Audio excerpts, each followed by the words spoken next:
Something's right here. What do we got? You got the tracker? We got movement? Quiet so far. No. 10 meters incoming. 10 meters. Talk to me. What's going on? 8 meters. It's moving around the room. Moving around behind us. Behind us. Where's it at? 3. I don't see anything. Talk to me. It's gone. Where'd he go? Shit, behind us. Go!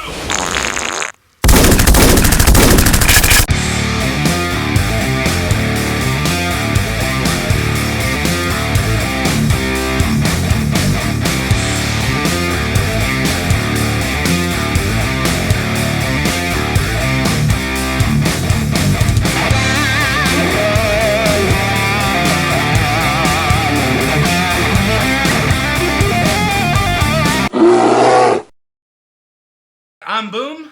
And I'm BW. And this is Grizzly Conversations. Alright, so very good week for us. We have nearly doubled our subscribers in 5 days. So, Yes, we have. awesome. It is awesome. I'm very pleased. Hopefully we can continue to double.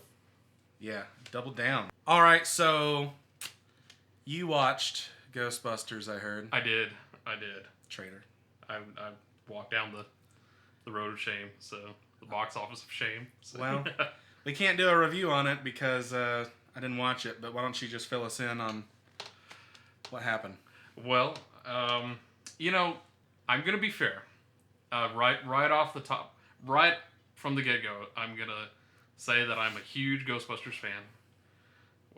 Big fan of the franchise, big fan of the creative minds behind it, Bill Murray, Dan Aykroyd. Even the cartoons? Even the cartoons, yes. I grew up, I was one of those that had the little action figures, watched all the cartoons, so just a huge fan of the franchise. So, that being said, this film did not in any way meet my expectations. I told you. Tried to warn you. I mean, yeah. But, I mean, for someone who is first being introduced to the whole Ghostbusters realm, they could enjoy this movie. For someone who's a fan of, the director Paul Feig, and all those actresses. But who hasn't seen Ghostbusters by 2016? True. But, I mean, there are some people out there that have not seen the original films or any of the cartoons. I've actually ran into, it's like, I can understand not seeing the cartoons because there's 3 different ones, I think. And I've only seen one of them when I was a kid, and even then it was like sparingly few episodes. But I mean, everybody that I've ever met has at least seen one of the Ghostbusters. For a movie that's so highly loved, it's been on everywhere on TV. So and they are playing it now on some of the movie channels like AMC. To make up for the new one. Yes, to make up for the new one, they just they're putting it out there like, I'm sorry fans, here you go. Here's something you can come home to. And so 3 things that you hated and 3 things that you loved. Okay, let me start with the loved. The beginning of the movie starts off, and I really think like the creative minds behind it, the director, the actresses, they really did want to make this a good film. They really did want to kind of pay tribute to the franchise, and kind of wanted to take it seriously in the fact that this is a Ghostbusters film. In the beginning, I say that at the beginning. There, towards the end of the film, it's a whole other story. I like some of the. I know some fans out there that kind of poke fun at some of the special effects. I mean, they are kind of cheesy. It's just strictly speaking towards the ghost. They think that they're like too cartoonish, which they are kind of. I've heard references to Scooby-Doo. Yes. But there was a kind of a neat subway scene where. Spoiler alert. So, where they're first testing some of the new equipment, and there is kind of this neat little scene where they're trying to shooting proton stream at a ghost, and the ghost is kind of just moving towards them, while they're holding it at bay with a proton stream, which that seemed kind of neat, just that little 30-second shot or whatever it was. So some of the effects were kind of neat. So that was the second thing. Let's see. Third thing. It's not a good sign if you have to think about. Third thing was, I guess, the opening. Again, because, they, like I said, they initially tried to seem to take it seriously, and then they brought in the original Ghostbusters theme, which I liked, because the original Ghostbusters song, Ray Parker Jr., of course, is a classic. I mean, anyone who's seen any of the movies knows the Ghostbusters song. People that haven't, it says the name Ghostbusters in it, so Yep. I don't think you have to even watch it to get Yes. that. Three things that I hated. Go hard, go deep. Go hard, go deep. Kind of like the montage shots. They had like a new Ghostbusters song, which is absolutely horrible. I mean, Was it like One Direction or something? Something like that. I can't remember who sings it, but I mean, it was that horrible. I mean, it's try to go. It's like that's not Ghostbusters at all. Maybe it's Disney. Who made this? Sony made this, right? Yes, Sony. Well, it was released through, I believe, Columbia Pictures, which is a Sony company. But like Sony actually created for this movie, and actually for the whole franchise, they created like a whole new company that's strictly just supposed to be for Ghostbusters. Because in Sony's mind, they're wanting this to be a like launch point for just like a whole new franchise, a whole new Ghostbusters franchise. So at least Really optimistic. that's what they were thinking. That's what they were thinking. I mean, this is obviously not a good starting point at all. Towards the end of the movie, like I said, the plot just kind of got ridiculous. It just really fell through at the end. And it seemed really. I mean, I hate to be so. I love the original franchise. I Stop making excuses and rip it apart. well, even like the characters, like Patty's character, played by what's her name? Some girl. Yes, some the non-scientist, the black lady, the Patty something. Patty's. Well, that's her character's name. I can't remember the actress's name. I don't know. I should know. I just heard a news story about her where people are calling her gorilla and all kinds of stuff, and they're calling her a black man. Well, and they're getting people banned from Twitter and YouTube because they're making bad comments. The thing that I hated. I mean, her character wasn't really anything special. It didn't make me like the old Winston's character from the original franchise. Ernie Hudson.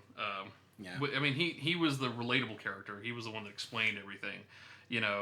This new character, she's just slapstick. Like that one scene, where like, one character gets possessed and she's slapping her like the power of Patty compels you. It's just like that physical comedy that just really seems to be all that. I mean, she's very loud, just very kind of in your slapstick. face. Yeah.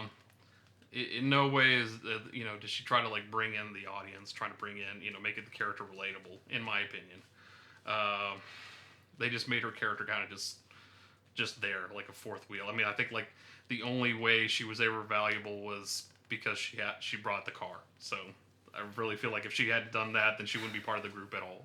And it had to be a Cadillac. And it had to be a Cadillac. It couldn't have been just anything else. They had to reinforce that stereotype. Yeah, I mean, there were so many stereotypes in the movie, but with her character, it's just like stereotype after another, So before you go on, I personally hate that actress. Not enough to send her racist tweets, but I'm not impressed with her. I've seen some of her things on SNL that are supposed to be like her best sketches. Mm-hmm. She's just a female Tracy Morgan. Like, that's it. She's loud. She makes slightly ignorant comments, and she's brutish. That was Tracy Morgan's whole gimmick. Mm-hmm. She even kind of talks like him. She has like the same kind of accent. Maybe they're from the same part of New York or something, but I just see female Tracy Morgan, and I didn't like Tracy Morgan, so I always just tend to ignore her. Yeah, I mean, to me, like those types of comedians, they have to be over the top to be funny, and to me, that's not I mean, it's comedy, but it's trying too hard, and definitely with her character, it was just trying too hard. They should be accompanied by trombones to go like. Wah, wah, wah, Yeah, I mean, wah. it's just. I mean, the old character, Winston's character, Ernie Hudson. He was just like I said, he was a guy that was relatable. He explained things, could Cool, bring you. yeah, cool normal guy. He didn't have a whole lot of really big lines, but everybody remembers that's a big Twinkie. Yes, exactly. That's where as opposed. I mean, I would feel like, in the years to come, like more people would remember that's a big Twinkie as opposed to the power of Patty compels you. Like, Is that her only line? Is I that mean, like? I really feel like it was. I really feel like it was. I mean, that and just her just like yelling like. Such a disappointment. Yeah. Did you said 2, so we need one last thing that you truly hate about this film. Gosh, just the fact that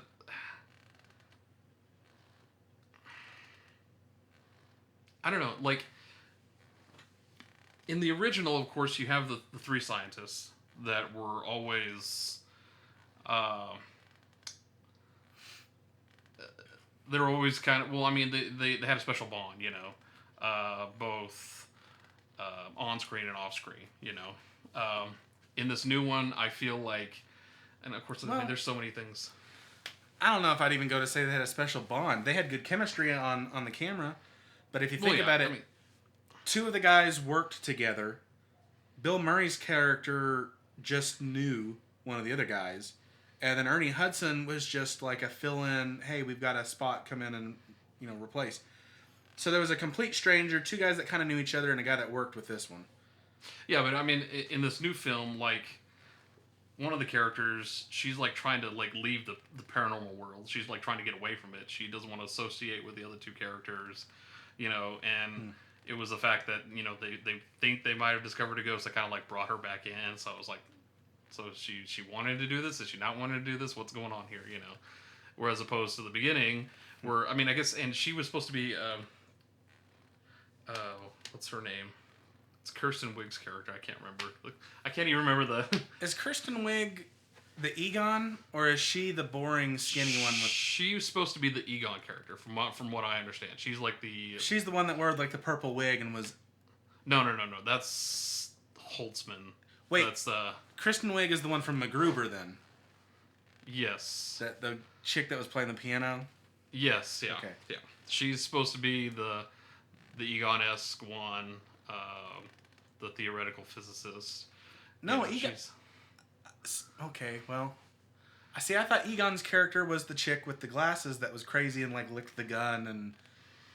No, because she looked like Egon from the cartoon with the giant red glasses and the big curly blonde hair and. Well, and if she was, this is one of the things that I hate is that I mean, if she was like, that's not how Egon's character was from the original. I mean, Egon's character was more serious, more dry. Yeah, exactly. So Kristen and Harold Ramis was able to do it really well. I mean, I'm not saying the character was dry and it just wasn't funny. Like Harold Ramis made the character dry and funny. The character in this one is just like, really? I mean, it's like, okay, that's not funny at all. You just you're being dry, but that's just stupid.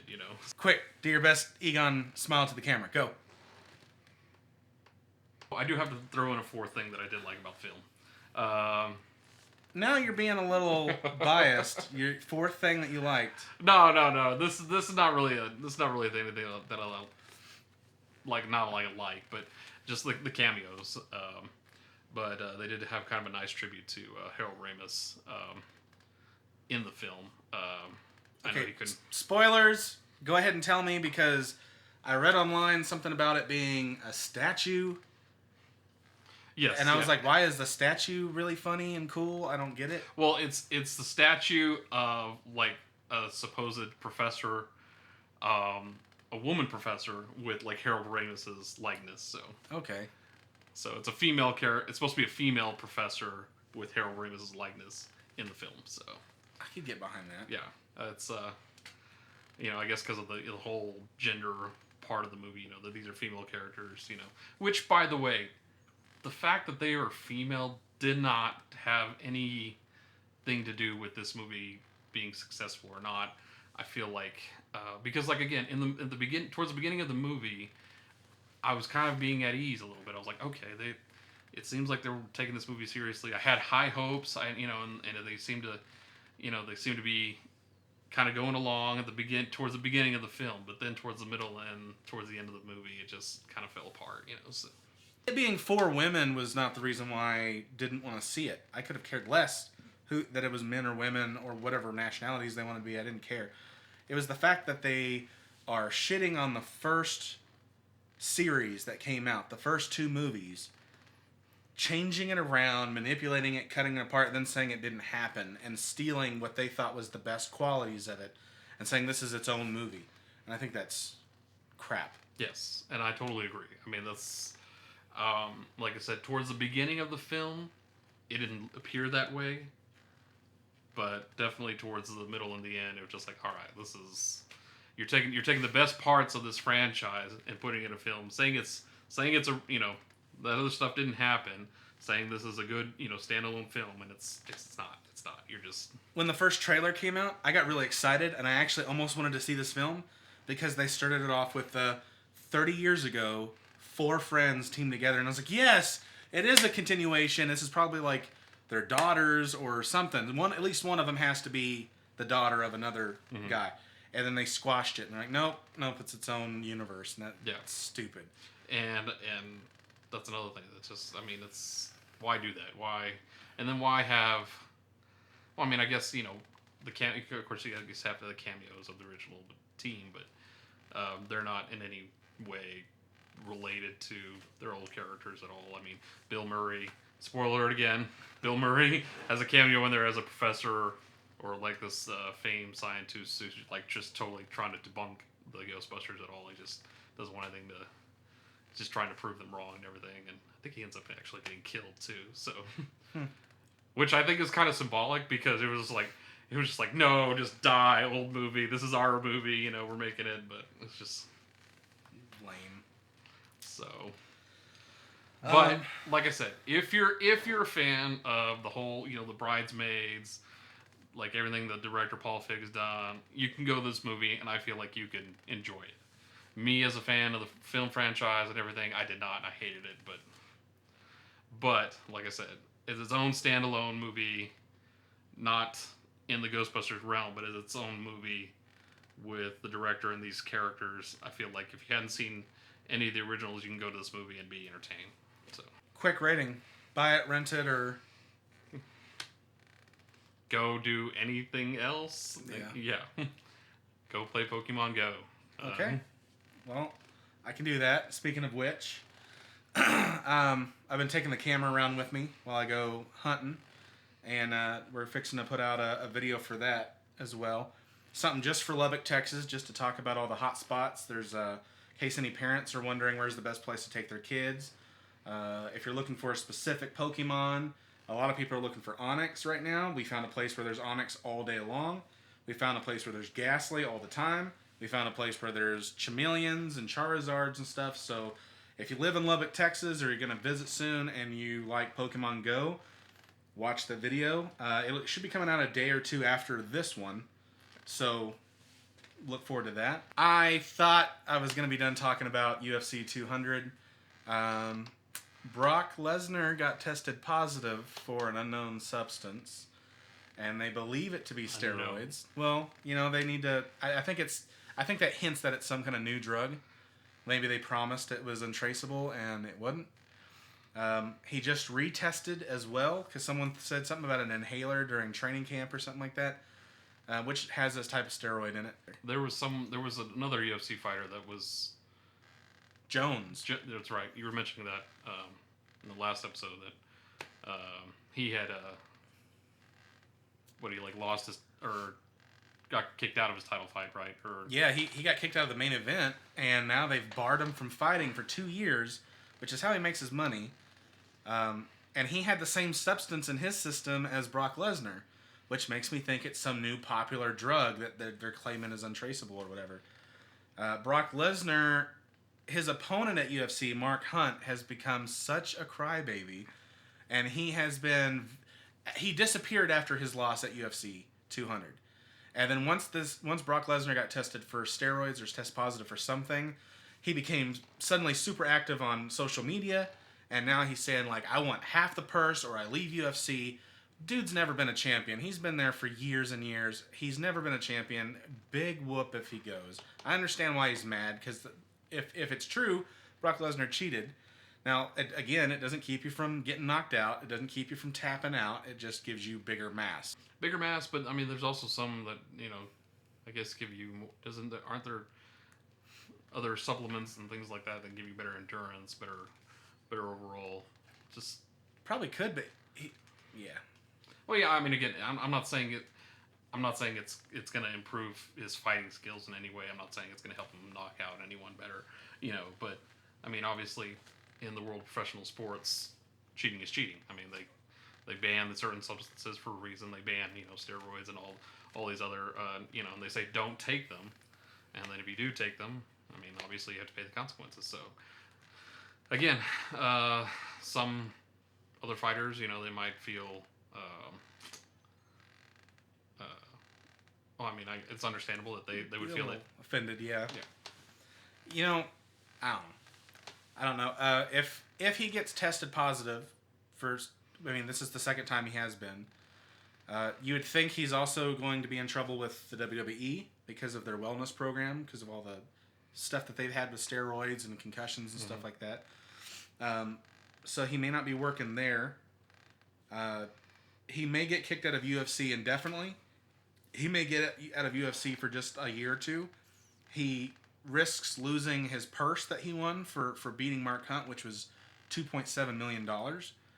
And he risked losing all of his pay-per-view earnings. He actually got a portion of some of the pay-per-view earnings for the show as well. So he may be out of work, and he may be out of a lot of money. He's already a millionaire from working for WWE. But yeah. But still, I mean, to lose $2.7 million overnight, I mean, that's... And more. Yeah. But I kind of feel, I mean, like, just like the broader issue of steroids and performance enhancers, I mean, you would figure, and I don't know if these guys know that they're taking, I mean, they know that they're taking something. They know. I mean, but they got to look at all these other sports. I mean, look at all the world of sports in general, and how they're cracking down on performance enhancers and steroids. And I mean, just look at baseball. Look at Alex Rodriguez, who was actually suspended for a whole year. I mean, he couldn't even play baseball for a whole year because he tested positive not once, twice, but I think 3 times. So I mean, they have to be seeing this, and then for them to still take that risk and say, "Oh, I'm going to put this in my body, and hopefully it'll give me an edge," and then for them to, when it comes out saying they tested positive for this substance, and then they come on and saying, "Oh, well, I didn't know what it was, or I didn't, because didn't Jones make that comment that?" No, Jones made the comment, and we were just watching that video earlier while we were setting up. He said something like, "When I drink alcohol, I know what I'm drinking." Oh yeah, that leads into that stupid. Comment that he made about rape. Yes. When I drink alcohol, I know that I'm taking alcohol. I know what I'm taking. When I take steroids, I know what I'm taking. When I do all this stuff, and then he gets to the end and he makes a comment about when a woman goes to a bar and she leaves her drink there, and some guy spits something into the drink, and she gets raped. She should have been watching her glass more. Yeah. What an idiot. That guy's never gonna have fans again. No, he's not. And I mean, like I said, these athletes, they have to know. They have to know what they're taking, what they're putting into their bodies. And they have to see other athletes who are getting punished for what they're taking and what they're putting into their bodies. And for them to come out and just make comments like that, I feel like it's just, I mean, obviously it's just excuse, It's like, how can you compare date rape, drugs to... Idiot. Yeah, I mean, I feel like they're going to... Whether or not Brock Lesnar lose, I mean, I don't know if he's going to lose that many fans over this, but I mean, I was disappointed when I heard that he tested positive because I felt like I could believe it, but it didn't make me lose him doesn't make him lose me as a fan. Mm-hmm. I still enjoy watching him do different events and stuff like that, and I'm still mostly a supporter, but it did kind of let me down to hear that he had to resort to that. Mm-hmm. Which, by the way, I mean, Can he make a comeback? Sure, absolutely. I'm not saying that this is the end all for Brock Lesnar. I mean, obviously, this is just going to be just another bump in the road, something he has to overcome. Can he? Of course he can. This could be the last fight he ever does in UFC.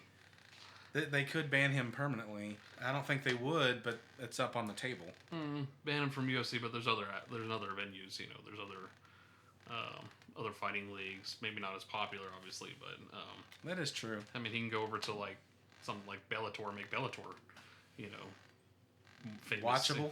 Yeah. All right, so that brings us to the Grizzly review.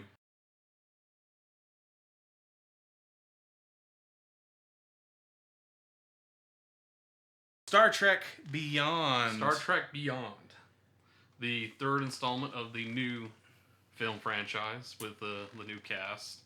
Yeah. J.J. Abrams, although J.J. Abrams did not direct this film, it was directed by the Fast and Furious. He did something in it because his name's popped up. He produced this film. Well, he needs to produce them all.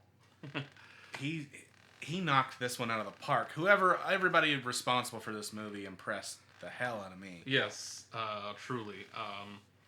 You know, they say that, you know, there's very few film franchises that can carry on to the second and even the third film.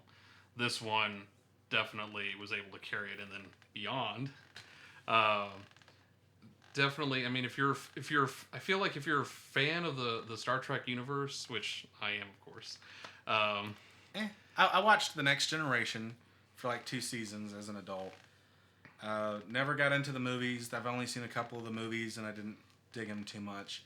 I've always been more Star Wars over the Star Trek. This one makes me change my mind.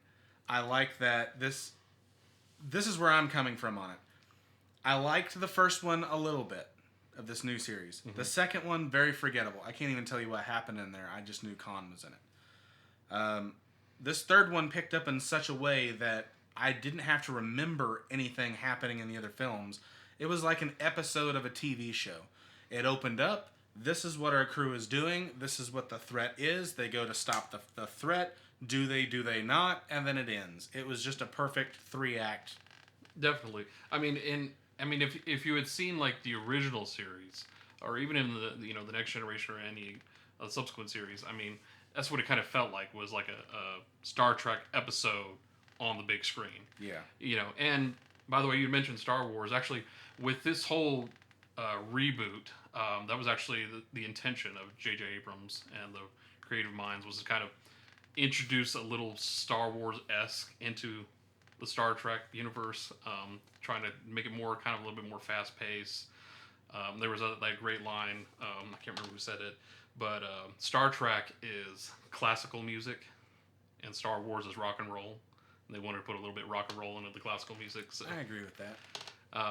Which I think, you know, this movie definitely was just an awesome blend of rock and roll and classical music, you know. Idris Elbus, what's his name? Idris Elbus. Elbus. I can't remember. I just know him from Thor. Yeah, yeah. That's the only thing I really know him from. I know he's been in more movies than that, but he has never impressed me before as an actor.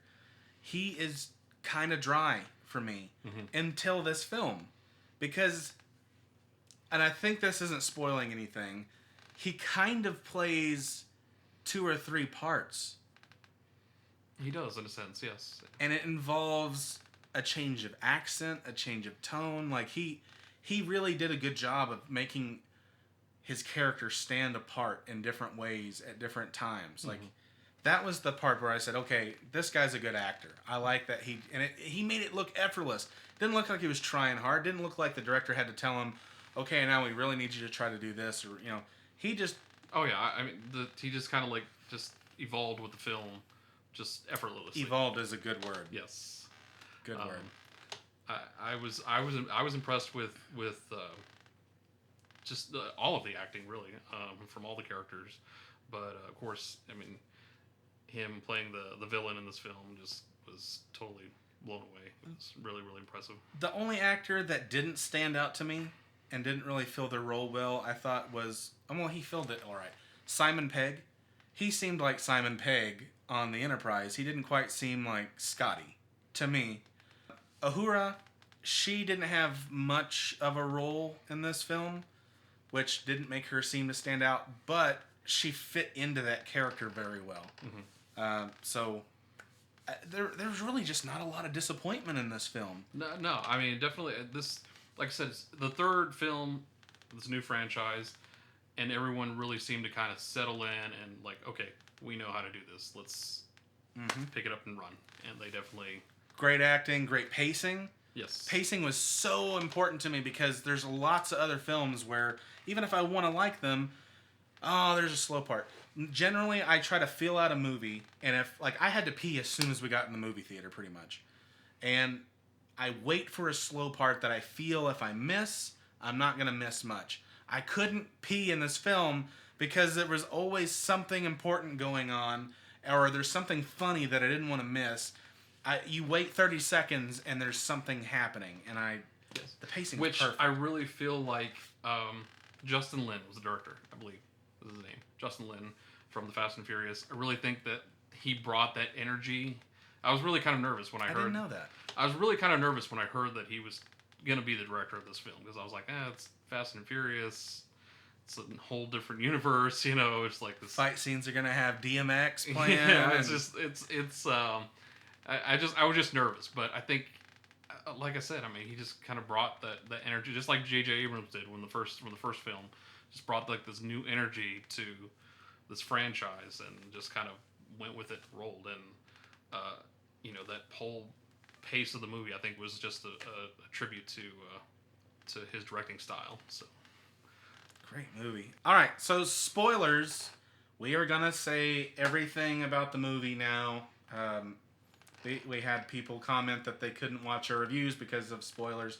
I understand that. He understands that. So we're going to make more of an attempt to separate them.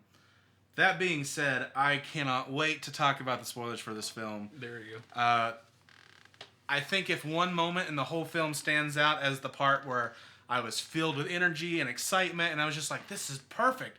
This is great. When they figure out that the alien ships are frequency connected, that they're all communicating, and how they chose to break that communication up was a playback back to the first movie, as well as earlier in this film when they played Sabotage by Beastie Boys. Yes. And just the frequency and them going through and mowing all those bastards down and having everything blow up to Beastie Boys. I'm not a big Beastie Boys fan, but it looked amazing. I mean, yeah. along with the sound and everything. I mean, for them just to kind of, it just looked like they were like just riding an ocean of just ships and everything, and just visually, it looked amazing. And then with that music blasting, it's just like, wow, this is just, they're surfing in space. You know, it's just and leaving like a wake of fire and destruction behind them. The fire looked great, very good contrast with the space and the metal and everything. Jeebus? Is it? I think it's Idris Elba. Idris Elba? Idris Elba, I think. Okay, I'll go with that. Idris Elba. I think I said that correctly. Okay. Idris Elba, what made him stand out was, like, okay, for one, this villain is likable as a villain. Right. I like that I'd never heard of him before. He doesn't seemingly have any ties to past Star Trek movies, past Star Trek series, as far as I know. He was a new character for a new moment with its own short story, and it completed well. I like that his character kind of evolved throughout the movie, had different accents, different looks, and I like that when he dies at the end, he not only had a cool death, but he had a death that would keep him from ever coming back. Right. That's the way to do it. Don't leave it like, could he come back in a sequel? No. Seal the deal, end it there, so everybody says that was a cool villain and we'll never see him again. Right. And to me, it's like a little bit more satisfying. Like, okay, he got his comeuppance, the villain lost, good guys won, it's done. Not, he might come back and... Yeah, he wasn't left unconscious on a rock or going through space or something like that. And that's... Yeah. I was kind of worried towards the end he would just go to jail or something. Yeah.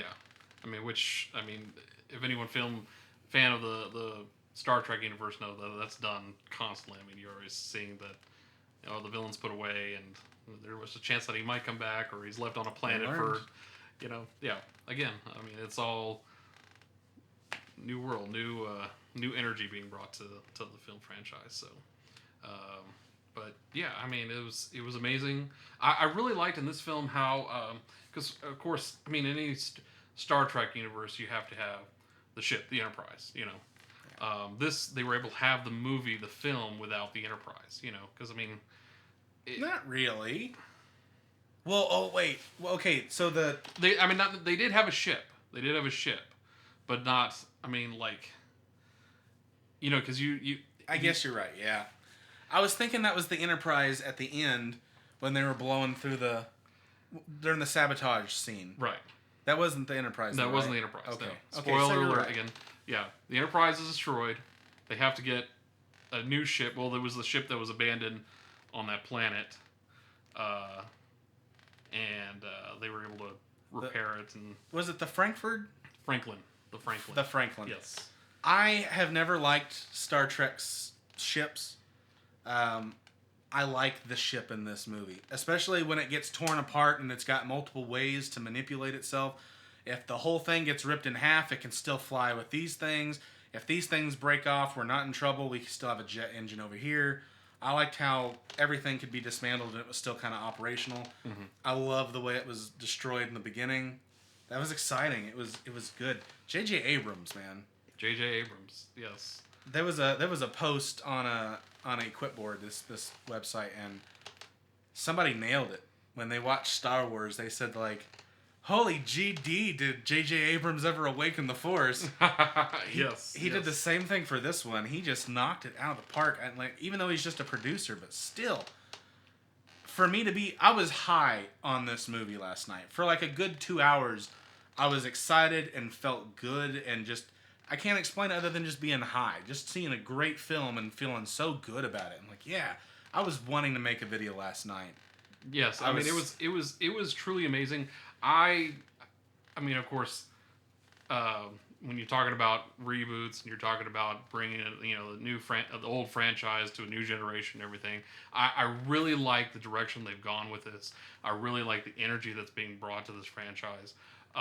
Like I said, even if you've never seen any of the previous films, series, or anything, you can watch these movies and be entertained. And it's bringing the Star Trek universe to a new generation, to new fans, and to watch this movie and to be knowing that it's a reboot, knowing that it's a third film of an installment, and just to be totally impressed with the way it's going and just the sounds, visual, special effects, just everything. It was really impressive. I really liked it. Anything else you want to point out, spoiler-wise? I don't think there was anything else that really stood out to me as much as the sabotage scene. Action scenes were all awesome. Very easy to see and follow. It wasn't blurry. No. Action scenes were impressive. Just like the sets. I mean, I don't know who the set designer was, but the scenes when they're on the planet. I mean, I guess they were pretty impressive. It looked real. It looked like a real place that you could go touch. It didn't look like 3 rocks and then a green screen in the back or whatever. It seemed like they were really out somewhere. I mean, but this film. I mean, in all these new films, I mean, you feel like you're actually on or looking at an alien planet. I mean, I know when you get into sci-fi, whenever they go on to an off-world, it just basically looks like another part of Earth. It's just like, oh, that's you can go and visit that place. Like, I felt like this was someplace like off-world, and the scene, the space station was kind of neat. The whole idea of of being in a giant, I guess, bubble.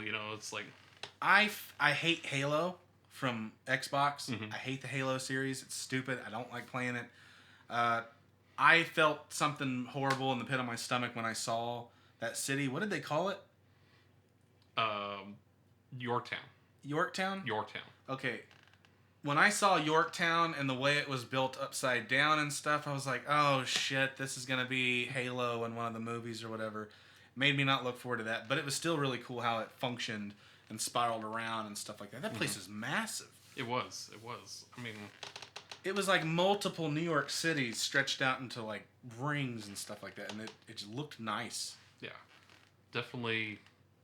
I don't know, kind of like make you fantasize about actually wanting to go to some place like that. You know, I mean, like in the future, if they ever did anything like that, you know, it'd be like, wow, this would be just neat to go and visit. You know, not necessarily real fleshed out. Yeah.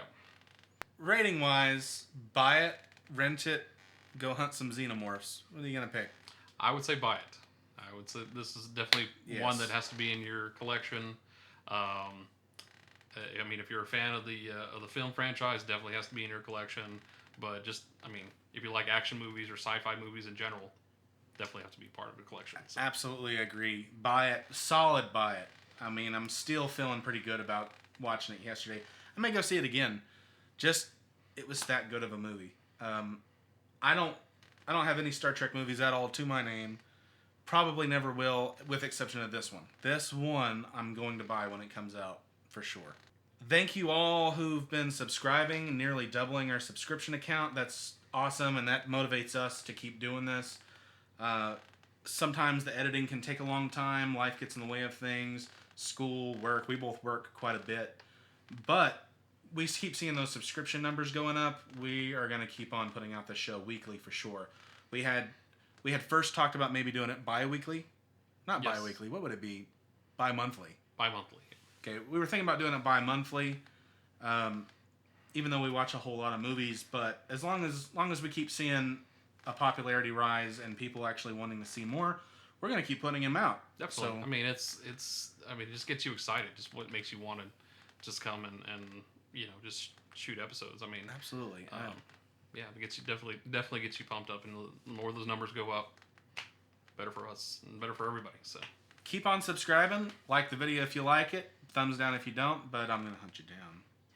Until next weekend. This is Boom and BW signing off.